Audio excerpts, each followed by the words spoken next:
High, আমি তোমাদের ছোট্ট বন্ধু চিকু। তোমরা সবাই কেমন আছো? উফ, দেখেছো আকাশের কি অবস্থা? সারা দিন টিপ টিপ করে বৃষ্টি, একদম বাইরে বেরোতে পারছি না। তবে এখন কিন্তু দুপুর, আর আমার স্নান করা হয়ে গেছে। আমি ভাত খাবো।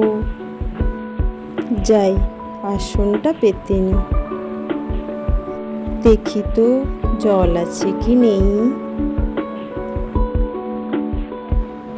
জল না থাকলে ভাত খাবো কি করে?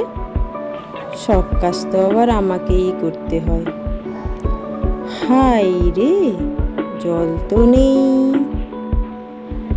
যাই, গিয়ে জল নিয়ে আসি।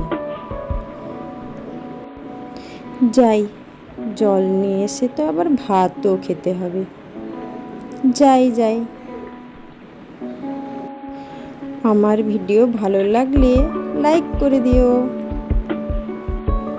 আমার ভাত খাওয়া শেষ, আসন গুছিয়ে রেখে দিই। আমি এখন আসি, টাটা।